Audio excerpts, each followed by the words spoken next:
on with the business of life. All right, my first guest has made quite a career playing creepy guys like Caligula and Alex in the cult classic A Clockwork Orange. Please welcome Mr. Malcolm McDowell.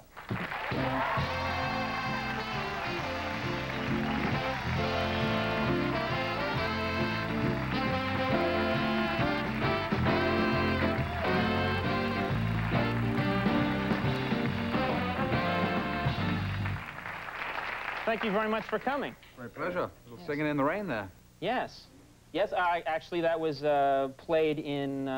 Clockwork Orange. Clockwork Orange, that's yes, right. Yes. Did you get in trouble? You're too young, aren't you, to have seen that movie? No, no, I saw it. Oh. There was, I saw it at the mall with all my other 13-year-old friends. Would you get in trouble for using that? You used Singing in the Rain in a very strange... You can get anything in America if you pay for it. Because in A Clockwork Orange, it's used in very disturbing scenes. And I thought maybe Gene Kelly would flip out, but he quieted down when they gave him the satchel of money. I don't think that Gene Kelly wrote the song, so he didn't get it. So, but I don't think that Gene Kelly was too thrilled with the fact that I was raping a lady and beating up her husband while singing in the rain. Right. But the truth is that he didn't go to the theater and say, "That's my song." Yeah, really. Wow. Wow, cool. What a neat way. What a neat and new way of looking at that song, you know. But the fact is, it was an homage to him because. In that scene, I'm supposed to be euphoric, and so when I was rehearsing it, I just started to sing. You improvised that in the scene? Yeah. Your character Alex is he's a dangerous delinquent. He travels with a gang.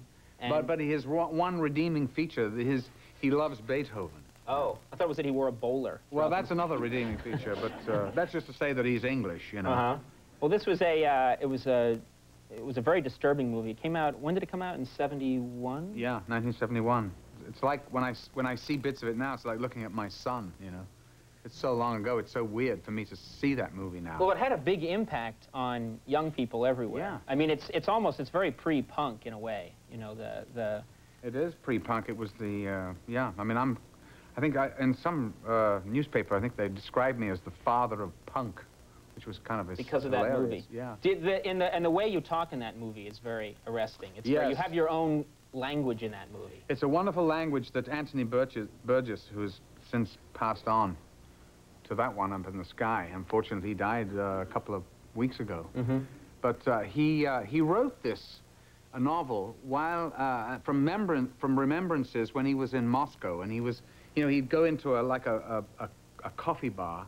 And these punks, these Moscow punks, this is in the, I guess, late 50s, early 60s, would press themselves against the glass windows and kind of look in at him in a very threatening way. And because he told me that he had this image in his mind about this, and the language is partly Russian, babushka, chelovek, and... Can you give us a little bit of it? Well, yeah, I'll give you a little bit of it. Howdy, howdy, howdy. Your friend and humble narrator. How about a little of the old in-out, real horror show? That's a great language. That's a great language.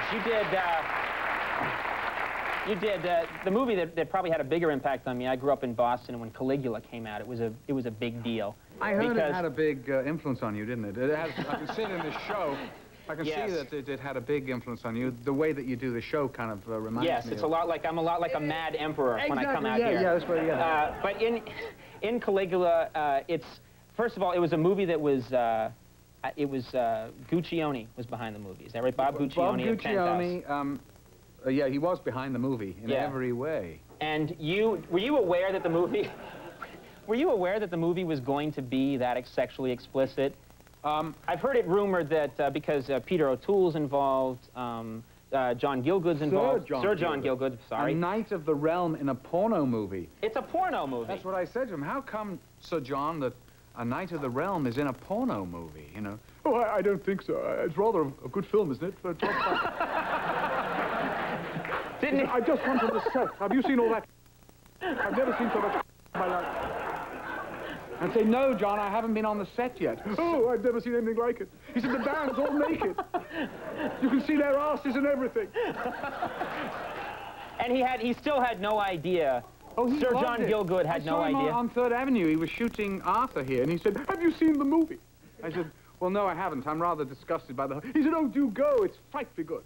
I said, "I've seen it 3 times. I'm completely nude." No, he wasn't, although he did die in the bath. That's right, he died. Took him 3 days to die. Well, what was the set of that movie like? You guys must have been aware that something... It's like ancient Rome. And it practically lasted as long as ancient Rome. I was there about a year, I think, doing this thing. It was hilarious, really. And Guccione, of course, what they did was they added explicit porno scenes about 2 years after we'd finished shooting the movie. So I'd be looking at a pet bird, and they'd put in a couple of lesbians or something. Is this after you left for the day? Yes, I'd gone. You'd go for the day and they'd add lesbian scenes? 3 other movies, and then you'd cut back to me kind of going, And it didn't even fit because the photography was all grainy, a completely different photography. You could see it didn't match, you know, nothing matched at all, but it didn't matter. It still made over $100 million, they say. I'm still waiting for my check, Bob. Bob. You got 50%, I'm sure. Yeah. It was man, that movie has some incredible scenes in it, which you say you weren't there for all of them. No, not all of them. They bring in donkeys and no, I wasn't there. Yeah. Oh no, I did. I had a wonderful scene in bed with my horse. Okay, so you did do that. Oh, that was actually me. Yes, I actually got to bed. It was like the bed, I guess, was about 20 feet wide. And I said, well, why is it such a big bed? They said, your horse is coming into bed. I said, but a stuffed horse, right? They went, no, the real horse. I mean, you got to be kidding me, right? So it was a beautiful white stallion. I think that... It doesn't matter. No, but it does matter. It was a really beautiful horse, though. Yeah, so... Really beautiful legs. Kirk Douglas had ridden this horse, you know. It was a beautiful horse. So what they did was they doped it up. And it was like, they put on this crane, and all I could see was this head with this huge tongue lolling out of it like this. I thought, my God, is this thing... Or, you know, they put the horse in the bed. Everyone was very quiet. And then I had to whisper in its ear. Oh, like, God. And I'm supposed to be in, you know, heavy fever, and I've got sweat all over me, and I'm saying, incitatus, incitatus. And, of course, you know, the real Caligula, the emperor, actually made this horse a senator. You know. It's sort of it's really what happened. It's like an episode of Green Acres, you know? Yeah. Animals are raised to high office. All right, well, we're out of time for this thing. We're going to step away for a second, and we will have more with Malcolm McDowell when we come back.